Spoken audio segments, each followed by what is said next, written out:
The Nike Pegasus line. It's been around for 40 generations now.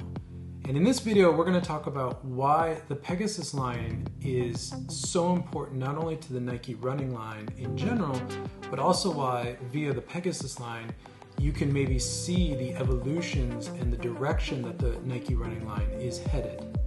And if that's an interesting subject for you, stick around and let's dive in.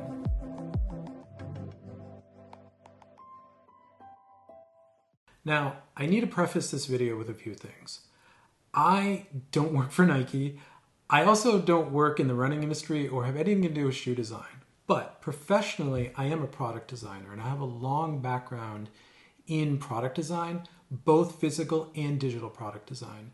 So when I use and enjoy a product, I tend to get pretty deep into it and I tend to begin to look at it as a product designer and begin to try to understand why the product was designed the way it was, maybe some of the use cases that the designers and engineers are maybe designing for, maybe some of the challenges they're facing. I basically get really into it, and that's kind of the point of this channel, but also I think the Pegasus line specifically, there's a lot of interesting things to discuss. So before we get into looking at the overall line, let's talk about the Pegasus first. What is the Nike Pegasus? Well, I think everyone who's running a Nike shoe has probably run in a Pegasus somewhere. Whether you love them or you hate them, whatever that is, you know what they are. But I think there's 5 attributes that really make the Pegasus, and it feels like these are the consistent attributes that are always present in the Pegasus line, and no matter how it evolves, these 5 things are always covered. So the first one would be versatility. The Peg, it's always been stated, I've seen this countless times in interviews and press materials from Nike, is that the Peg is the everyday trainer. It's the shoe that should work for anyone, anywhere, for any type of run.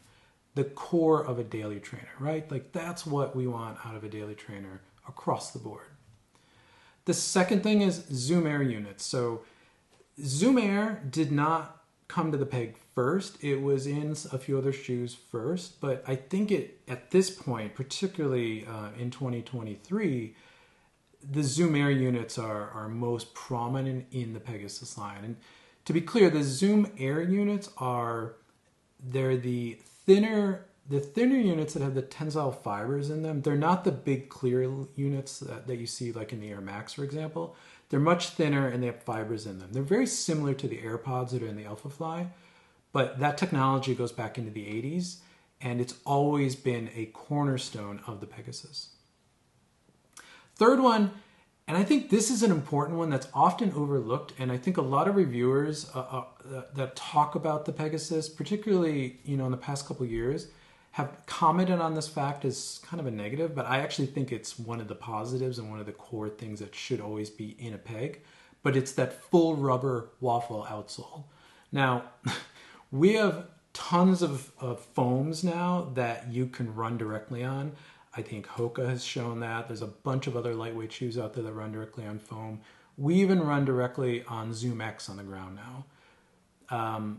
But I think a full rubber outsole, specifically a waffle outsole, which is quintessential Nike, is extra important because that adds to the first point, the versatility, but it means that you can take the Pegasus anywhere. It'll work on any surface and it'll perform well anywhere. I think, yes, it makes the shoe heavier, but it just contributes to the versatility, and it's also such an iconic part of the Pegasus that I just don't see it ever going away. Fourth point, this one is, I don't know if Nike's ever focused on this, but it's been a hallmark of Nike running shoes, and it kind of has always really developed out of the Pegasus line, but a relatively high drop, around 10 mil. I don't think I've ever heard of a Pegasus that's been less than 10 mil. In fact, the early Pegs were usually around 12, even more, I think, in the really early days. But it's always been a fairly high drop shoe, and I think that goes to, again, versatility in the sense that Nike's trying to make a shoe that protects the Achilles for everyone. Because remember, you'll get very advanced elite level runners running in a peg, and you'll get, brand new runners that are maybe doing a couch to 5K. They've never run before. They buy a peg. So this shoe needs to work for everyone. So that high drop will protect the Achilles. If someone's just learning to run and they're still a heel striker, or you are a heel striker, it'll help with that. I just think that's part of Nike's vision of what the peg is to, as far as helping runners, is that high drop. And I think that's a hallmark of the peg. I don't think we'll ever see it not be 10. Maybe it'll go to 8. I don't think it'll go more, but I think 10 just feels like where it's always going to be. And the last point is really accessibility. The peg, relatively speaking, is a low-cost shoe. It's not a budget-level shoe. It's not like the Winflow or the Run Revolution from Nike. It is definitely part of the Zoom or the performance line, but it's generally the cheapest one in that line. Secondly, you can go into any store that sells Nike and pretty much always find a peg. It's available everywhere. And I think that's also another cornerstone of accessibility, is that if you know Nike makes running shoes, but you don't know which one to buy, and you just go to your local, shoe store, athletic shoe store, and you see a peg, generally the peg is the runner you're going to see up on the wall. So it's just available everywhere. And I think that is super important for the peg. So to start our overview of Nike running, let's go back to 2017. And in 2017, the daily trainer was really the Peg 34. Now, for this whole conversation, keep in mind that the Pegasus is updated in a 2-year cycle. The odd year, so the Peg 33 was a fairly substantial redesign, and that's just how it always is. And then the even year, in this case the Peg 34, is generally a refresh, usually an upper refresh. They usually don't touch the outsole or the midsole. And in this case for the 34, it was really no different. So in 2017, the Peg was honestly kind of boring. People loved it. It did what it did, and it was a great daily trainer, but there was nothing exciting about it. So in addition to the daily trainer, particularly runners who race, you have a race shoe, right? And in 2017, the race shoe was the Vaporfly 4%. So this was the start of the supershoe era. And the Vaporfly 4% was really, the thing that just kicked it off for everyone. Now, that daily trainer and race shoe rotation, that sort of 2-shoe rotation, has been around and running forever. But this is where Nike, I think because of the 4%, began to look at some other categories and really began to experiment with what's the value in adding to this sort of daily trainer race shoe combination. And the first one that I think they really put a lot of emphasis behind was what I would call a tempo trainer. And in this case, that's the Zoomfly. So these 3 shoes, the Peg 34, the Zoomfly, and the Vaporfly 4%, launched together.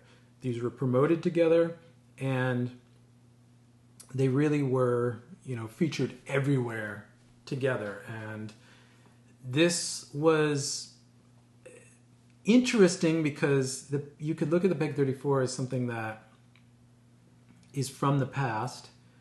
It was definitely a little bit boring, especially when you compare it to the 4% or the Zoomfly. Additionally, Nike had one more category that I would add to this, and I would call that a cushion trainer. This is something Nike had been playing with for quite some time. It definitely was not new at this time, but in this era, the cushion trainer was really the Lunar series, and particularly here was the Lunar Epic. This was Nike also playing with the idea of making a softer shoe with more cushioning that would complement maybe a daily trainer. And while I wouldn't call the Lunar Epic anything, again, revolutionary or amazing, it definitely was, I think, the bridge to this larger cushion trainer category that we will see evolve. And then the last shoe that we really have to talk about in 2017 was the Vaporfly Elite. Now, this was truly an elite shoe. I don't think anyone who was an elite, particularly in 2017, saw this shoe. This is what we saw on the original Breaking 2, the one at Monza. This was truly the elite shoe. But as general runners, we were definitely aware of it. And I think when you're looking at the Nike line as a product line, it definitely was in the product line, and the product managers were definitely very, very aware of it. And I think they were definitely taking a lot of learnings from it. So that was fundamentally 2017. I think you have a solid yet boring daily trainer in the Peg 34. You have the new revolutionary Vaporfly 4%, the start of the supershoe era. We have our temporal trainer, the Zoomfly, which was quite popular because people couldn't get a hold of the 4%, but also the original Zoomfly was not that far behind the Vaporfly at the time. And it was a shoe that everyone loved. You had the Vaporfly Elite, which was sort of the aspirational shoe everyone wanted. And then you had the Lunar Epic, which was coming from a long line of Lunarlon foam shoes. And in general, you had the beginnings of a pretty solid line here from Nike. So 2008 starts.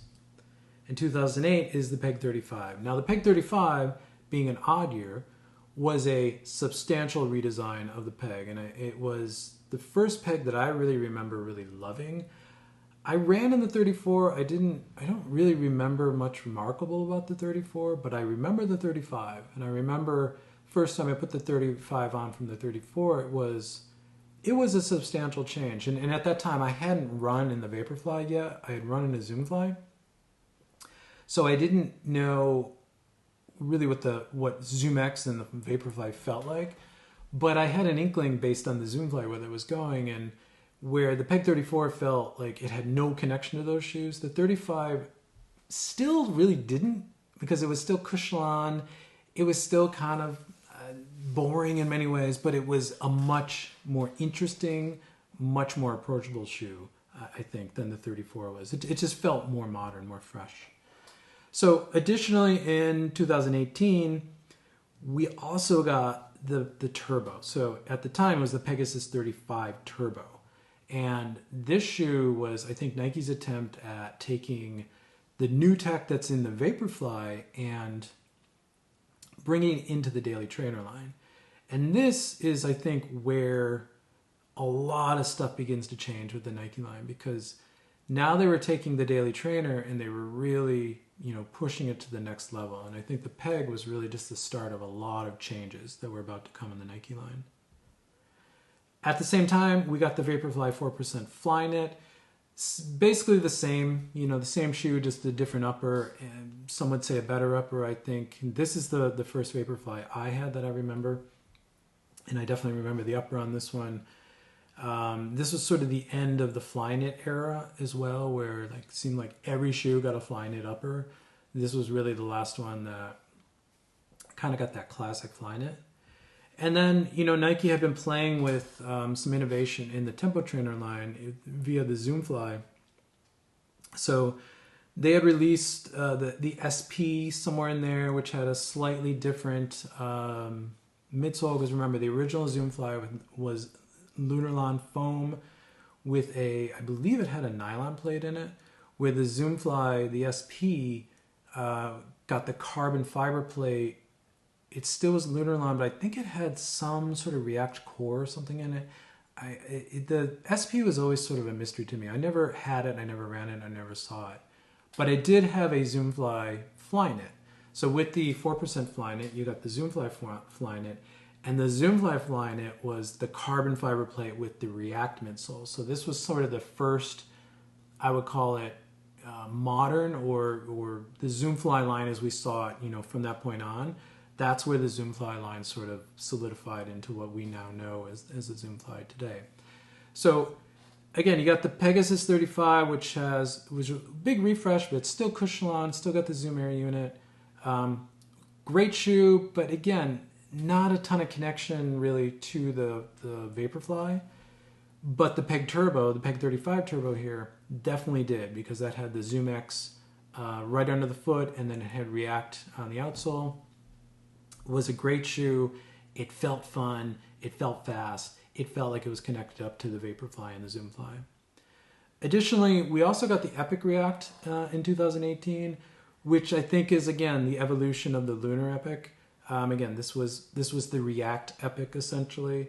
So again, cushion trainers, they were not super important at the time, but it was definitely a vertical that Nike was playing with quite a lot. So that brings us into 2019. And 2019, in Pegasus terms, was the Peg 36. Now, the Peg 36, being a even year, was mostly an upward change to the 35, but I remember the 36 just feeling totally different. It really was, to me, the quintessential Peg. It was just the daily trainer you could put on. It would disappear on your foot. You wouldn't really ever think about it, but it just did the job. I logged so many miles in the Peg 36, and I remember it very fondly.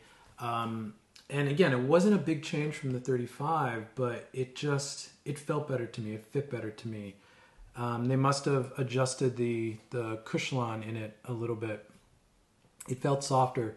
Again, the 36 to me became the quintessential Peg, the cornerstone Peg, the Peg that moving forward, I think best represents what the Pegasus should be. Again, think about the 5 points that I went through earlier. The Peg 36 really was the epitome of all of that. So also in 2019, we've got the Turbo 2. Now, again, just like the normal Peg, this was a slight change, mostly an upper change, but that upper change really unlocked the Turbo to be everything that I think that people remember the Turbo as. It was much more lightweight than the original Turbo. It felt faster. This was the Turbo. And when I remember the Turbo, I also remember the Turbo 2. Most importantly in 2019 though, we got the Next Percent. And now the Next Percent really changed everything. If the 4% was sort of the beginning of the supershoe era, the Next Percent really was the heart of the super era. This is the shoe that changed everything. And this is a shoe that really forced every other brand to sort of chase, literally. And even to this day, you could say in 2023, it's debatable whether anyone has actually, surpassed it yet. The Next Percent was huge. Now remember, the Next Percent is not an evolution of the 4%. It did not directly come from the kind of design and engineering of 4%. It came from the Vaporfly Elite.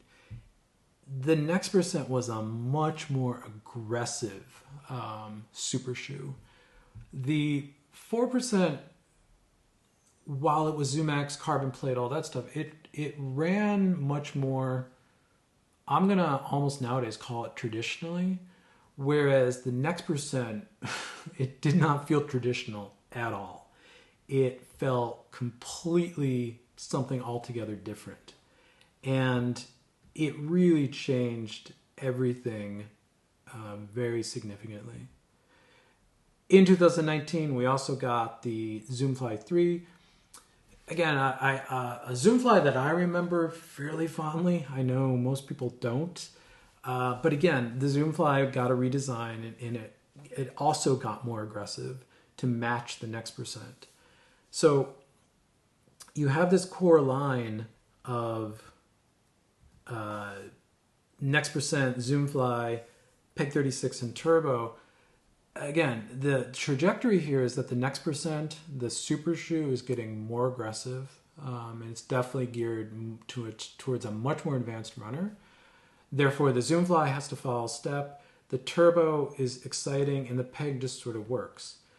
The last shoe that we got in 2019, which is totally strange, but we got a Streak 7 in 2019, which I don't know why, because it was the end of the Streak.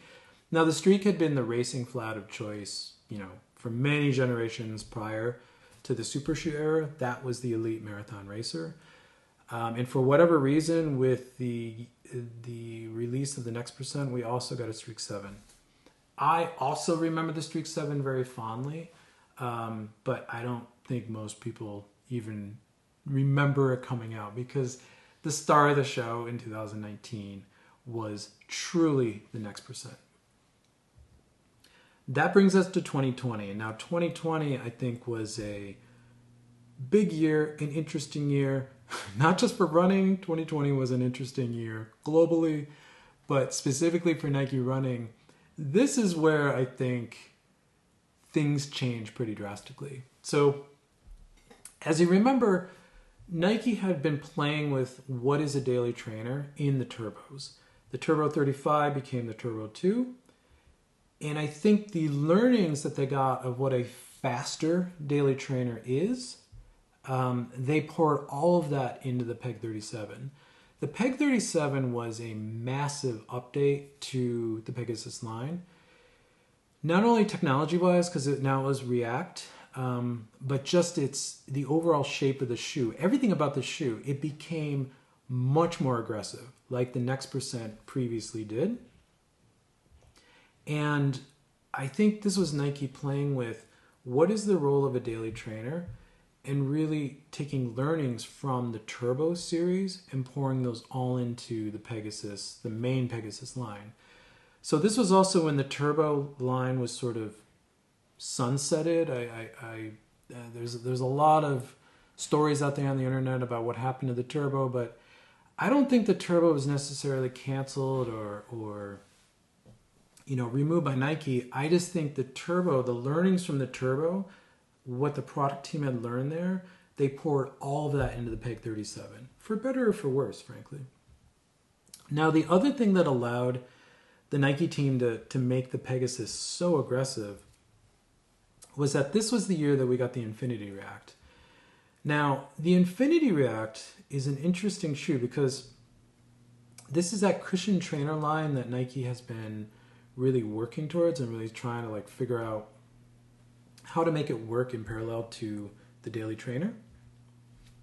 And I think the fact that the Infinity React was coming out in 2020 really allowed the Pegasus product team to push the Pegasus in that aggressive, faster direction. Because now the Infinity React could be the daily trainer for everyone. It's the one that's for easier running, the one that can kind of work for everyone. Whether this was a good thing for the overall sort of running line or not, it's debatable. It feels like this was a big misstep for Nike in the sense that they just made the Pegasus too aggressive, and I think they steered the Pegasus too far away from what the essence of the Pegasus is, which is sort of that, everyday trainer that anyone can use. The 37, while I loved it, the Peg 37 is probably my favorite Peg of recent era. It did not work for a lot of people. The React foam was harsh.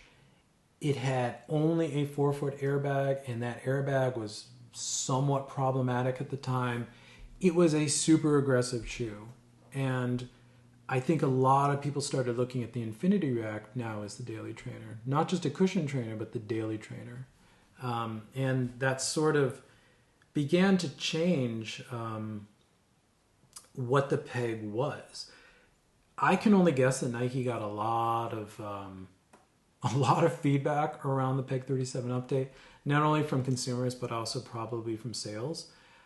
I think it probably did fine from a sales standpoint, but I'm sure its numbers were different than maybe the Turbos or even the traditionally the Pegasuses have done. Either that was the Infinity React cutting into it, or people opting to not get a Peg anymore and go into another brand for their daily trainer. I think it was a big inflection point for the Peg. Additionally, in 2020, we got the Alphafly, and we also got the Tempo Next Percent. So this was, again, Nike really, really pushing the line to a very aggressive direction, where they now took the Next Percent, the Vaporfly Next Percent, and they pushed it to yet another level of aggression with the Alphafly. And of course, the tempo trainer had to also, evolve there too, which is where the tempo next percent came from. And again, that all fits with the trajectory of like this aggressive peg with a much more aggressive tempo trainer into a much more aggressive or extreme race shoe. And again, that push towards faster, more aggressive performance running shoes, I think really allowed Nike to look at the tempo trainer as what should the tempo trainer be in relationship to a race shoe or a daily trainer. And I think it began to open the door, to a lot of other exploration that you're going to see later in the evolution of these shoes. So that leads us into 2021, which was a bit of a strange year because of all the supply chain issues. The updates were a little haphazard, a little all over the place this year. But we got the Peg 38, and again, this is a even year peg, so it was a minor, on paper it was a minor refresh, mostly an upper change, but it was a bigger change, I think, than either Nike had intended or I think a lot of people really saw at the time, because the Peg 37 had a very narrow upper, had a very aggressive fit, and that was very problematic because that wasn't really a peg anymore. So given that the Peg 38 wasn't a complete redesign, there wasn't a lot Nike could do to rethink the shoe altogether. But I think they did the best they could here, because the Peg 38 had a much more accommodating upper, a lot more room in the toe. I think the midsole, while it was still React, essentially the same midsole as the 37, definitely it felt softer. And I know the airbag that was in the forefoot, they toned that down considerably. They took a lot of pressure out of it. Overall, the shoe was softer. It was much more flexible, had a much more accommodating fit. It overall was, I think, steering back towards what the Pegasus should be. But again, Nike was very limited to what they could actually do here because it wasn't a complete redesign from the ground up. We also got the Infinity React in 2021. Now, there was a lot of issues with the upper on the original Infinity React. So the Infinity React 2 went to a much more traditional upper, which I think most people would say that the Infinity React 2 had the best upper of all of those shoes. So 2021 was a lot of sort of little iterative changes, but they were substantial to making the shoes more user-friendly.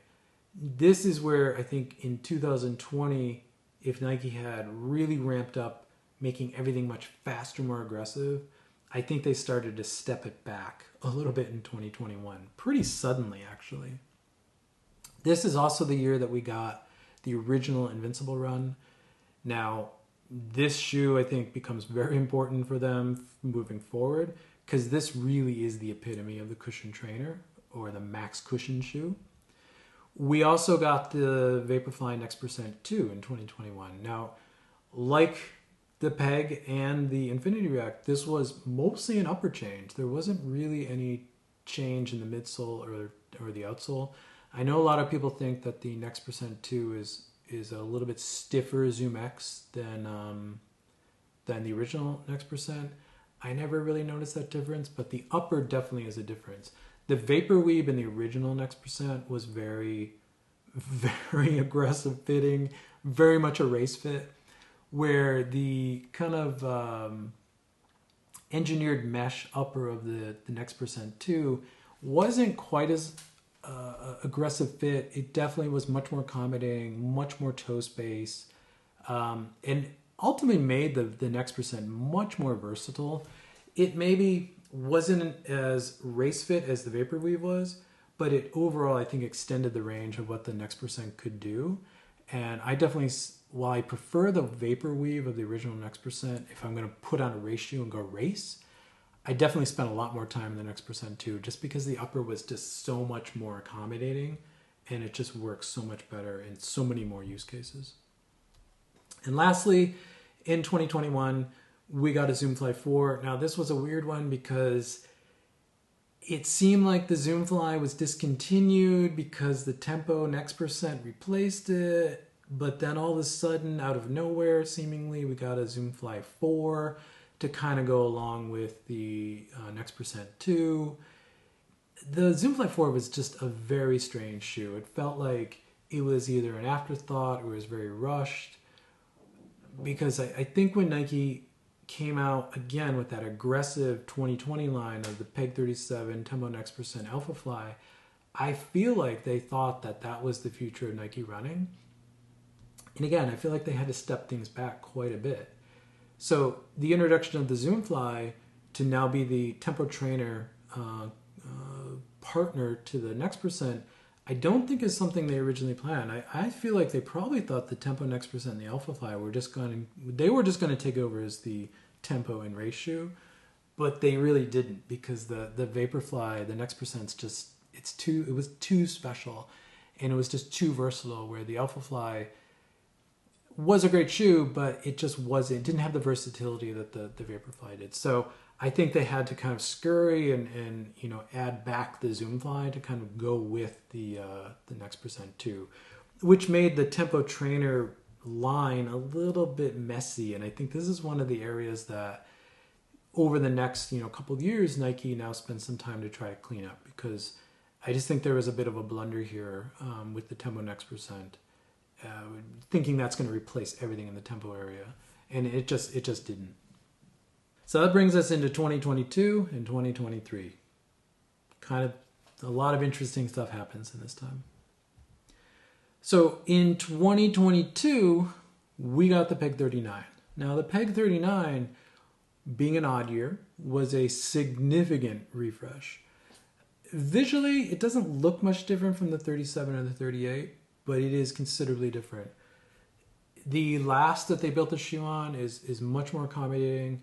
I'm not going to call the Peg a wide shoe, but the Peg 39 definitely was much more accommodating to a lot different types of foot sizes. Again, Nikes run narrow. People with wide feet generally don't like Nikes to begin with. But I think the Peg 39 kind of opened up a lot of room for like other types of foot shapes and sizes, and it just became more accommodating. The midsole was a complete rethink. Geometry-wise, it was very similar to the 37-38, but now it had two air units. It had one in the forefoot and one in the heel. It was still all React, but again, I think it was a much softer React. The outsole was also changed, and I think the way the sort of grooves and the strips of rubber that are on the Peg outsole, I think that also changed the way the shoe flexed quite a bit, because if you look between the 37-38 outsole and the 39, there is some subtle differences in the grooves and the way the strips of rubber are aligned. Overall, the Peg 39 now returned back to what a Peg kind of always felt with it. It felt like the 39 was the logical evolution of the original 36. Nike had definitely stepped back the evolution of the Peg, and they brought the Peg back to what the Peg is. And I love the Peg 39. I think it's a great shoe, and it's the one that just, again, reminds me of what the 36 was, or just what a Peg should feel like. And I kind of miss that. As much as I like the 37, 38 was kind of okay, I was happy to see the Peg return this, because it is such a cornerstone to the Nike running line. Now, we also got an Infinity React 3. Now, this was, again, an upper change. The midsole, outsole didn't change at all on this. And as far as the upper went on this is where I began to step away from the Infinity Reacts, because I didn't like the upper on the 3. I thought it was great for casual use. It was sort of a fly knit. It became my de facto sort of casual wear shoe, but I hated running in it. We also got an Invincible 2, which honestly, there was almost no difference between the Invincible Run and the Invincible 2. There was some minor upper changes. I think the colorways were better in the Invincible 2, but otherwise it was the same shoe. It wasn't very, very different. Most importantly, though, and I think this to me is my favorite shoe of the Nike line of Nike running, but I think this shoe is very important for where we're going in the future with Nike in the next couple years. The Streakfly came out. Now the Streakfly is related to the turbos. Again, I think they took the learnings of the fast side of the turbo and they integrated it into the Streakfly. I have a whole video about this. I'll put there should be a link on the screen somewhere, and I'll put a link in the description. It goes into depth around that connection, but I think the Streakfly took the fast out of the turbo and it took the road racing pedigree out of the Streak, and they made an amazing shoe. To me, it's the modern racing flat, or even the modern tempo trainer. If this chart was up to me, I would just have it as a tempo trainer. But I know Nike classifies the Streakfly as a race shoe, therefore it's in the race category here. But this shoe, I just think in its softness, its bounciness, its general use for so many things, I think Nike nailed it with the Streakfly.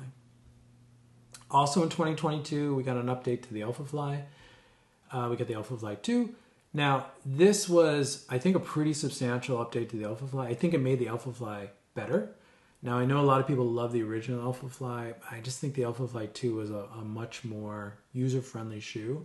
I think it softened up some of the aggression, again, of what Nike was maybe setting out to do in 2020, and made a shoe that's maybe not as exciting to run in as the original Alphafly was, but I think it's a better version of the Alphafly. And I think that's a trend that we're going to see over the next few years with Nike, is taking a model or a model line and making it the best it can be in that line. And I think the Alphafly 2 is a substantial and very good evolution on top of the original Next Percent.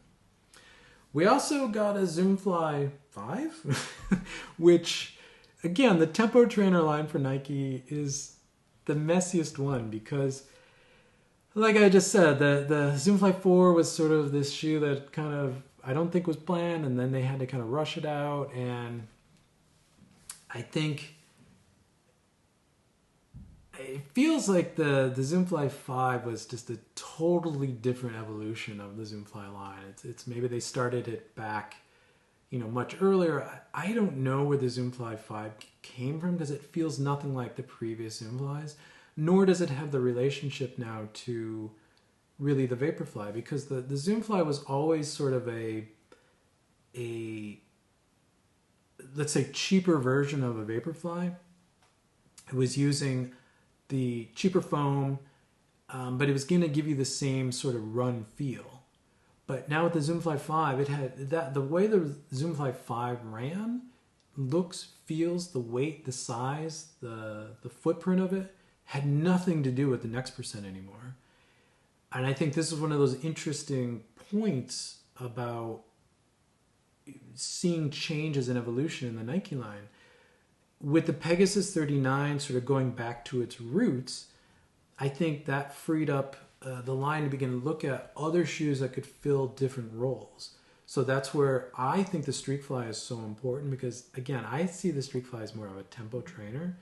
And now that's the bridge from a peg to the Next Percent, whereas the Zoomfly became the bridge to the Alphafly, really, because they have the same width, they have kind of the same run feel. Again, the Zoomfly doesn't have the pods in it, the AirPods in it, but it has the width and the bulk of an Alphafly. So it made sense as the tempo trainer going into the path of the Alphafly. It could work for the Next Percent. It felt totally different. It was also weird because the Tempo Next Percent was canceled, and I remember seeing that, actually, and I kind of remember seeing a press release from Nike saying that it is canceled.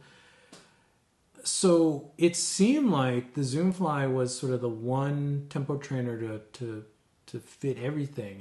If you're racing in the Alphafly, the Zoomfly 5 is for you. If you race in the Next Percent, the Zoomfly 5 is for you, essentially.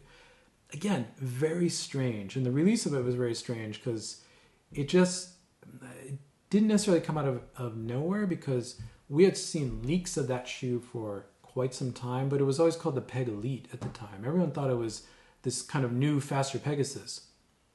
It turned out it was a Zoomfly, and I think when everyone ran in it, I think a lot of people were disappointed. But there's a lot more that can be said about the Zoomfly 5.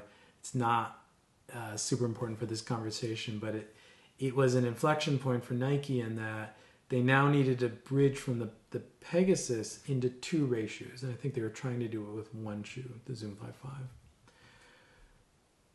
Now, that was 2022. 2023 is now seeing, I think, a further refinement of those ideas. So we're getting the Peg 40, which is not out yet at the time of this video. Again, an upper change. It seems like it's the exact same midsole, outsole. It seems like nothing really drastically changed in the Peg 40, which honestly is a good thing, because the Peg is back to the anchor of the Nike running line where it should be. And I'm excited for the Peg 40 because I had a lot of great running in the Peg 39. We also got the Invincible 3. Now, this was a massive change to the Invincible series, whereas there wasn't really much change between the 1 and the 2. The 3 is a massive change for a lot of reasons. I have a video coming out in a couple weeks that's going to go in depth on the Invincible. But for the sake of this video, this really is sort of the epitome, I think, of Nike's design vision of what a cushion trainer should be. Whether you want to call it a max cushion or just a cushion trainer, the Invincible is really what they're trying to do with that shoe. Again, Nike moving to each model line being the most refined version of what that line is supposed to be. So the Invincible 3 feels like the natural evolution, or really what the vision of the Invincible was in the first place. And I think it complements the Peg very well. Additionally, in 2023, we're getting the Vaporfly 3. Now, the Vaporfly 3 is just releasing at the time of recording. I've not run in it, but we're starting to see reviews come out about it. It seems like a significant evolution from the Next Percent, the 1 and 2, with a little bit of the Vaporfly 4% vibe in it. It's a little bit softer from what I'm seeing, and it's a little bit more accommodating. It's maybe not as aggressive as the Next Percent and the Next Percent 2. And that's really interesting. And I've also read a lot of PR from Nike around the relationship of the Streakfly to the Vaporfly. And it's really interesting about the evolution of those 2 shoes. But again, it seems like the Vaporfly is becoming the best version of the Vaporfly that it can be. It's really focused on fast, long-distance running, half and full marathon running. Additionally, in 2023, we've now seen an Alphafly 3. We saw it at the Tokyo Marathon. Whether this shoe comes out this year or not, TBD. There's honestly not been anything about release dates of this shoe. In fact, I was surprised, I think everyone was surprised to see it on the feet of a few athletes at Tokyo a couple of weeks ago. It looks like it's now a fairly substantial change to the Alphafly, but again, it's following that trend that Nike seems to be moving towards of making the best version of the line that they can. And it seems like the Alphafly now really is becoming the sort of elite level, aggressive, long distance racing shoe. It'll be interesting to see the relationship that forms over the Vaporfly 3 and the Alphafly 3. Because they both are very substantial changes to, the past few years. Additionally, in 2023, we ultimately need to get these 2 shoes. We need to get a Tempo 2 or a Zoomfly 6. Now, the Tempo was discontinued. It was clear it was discontinued. It was removed from Nike.com. I saw it removed from stores. It just was not available until Nike released the most recent kind of colorway pack, the Hyper Pink pack, which is the first one that had the Vaporfly 3 in it. It had a Tempo in it. It was just the Tempo. It was the Tempo from 2020, no changes. but the tempo was back. I don't know why. It's back. I've seen rumors that there is a Tempo 2 in development. In fact, there have been rumors that there was a Tempo 2 being developed back in 2020. Whether that product line was canceled or not and then brought back, I don't know. But it seems like we may see a Tempo 2 again in 2023. And if we don't, we're going to see a Zoomfly 6, which probably is just going to be an upper refresh to the Zoomfly 5. If we do get a Zoomfly 6, I don't see it being a massive change to the Zoomfly 5. We could also see both. We could continue this messy tempo trainer line where we have a non-AirPod shoe and an AirPod shoe. Which one do you prefer? Do you race in the Alphafly or do you race in the Vaporfly? Pick which one you want. Add the Streakfly in there. You've got a lot of tempo options in the Nike running line. Additionally, lastly, we have an Infinity React 4. I've only seen one or two sort of rumors on this, and maybe there was a photo going around Instagram of what was supposedly a Infinity React 4. I actually think it was an early prototype to the Vomero 17. But regardless, it would make sense that a Infinity React 4 would come out, and it would also make sense that this is a fairly substantial refresh or complete change of the shoe. Now, what is interesting is how they made the Invincible. Nike's really tuned the Invincible to kind of be the best of both the Infinity React series and the Invincible. It had the versatility. The Invincible 3 now has the versatility of the Infinity React with the bounce and the fun and the Zoom X of the Invincible series in general. So it'll be interesting to see if we do get an Infinity React 4, what the relationship is between the Invincible and the Infinity React. If anything, I think the Infinity React seems to be becoming the bridge between the budget line of Nike running shoes, the Windflows and the Run Revolutions, and then the Zoom or the performance line, what we've just gone over here. That seems like it'll be the bridge between those two, because we don't need another sort of easy daily trainer, because the Peg is back to being that shoe. So we just don't need the Infinity React to be doing that anymore. So we'll see what that shoe evolves into. Thank you for making it to the end of the video. I hope this was interesting. In the comments, let me know. Let me know if this sort of content is interesting to you. It's a little different than what typically is in, running shoe channels on YouTube.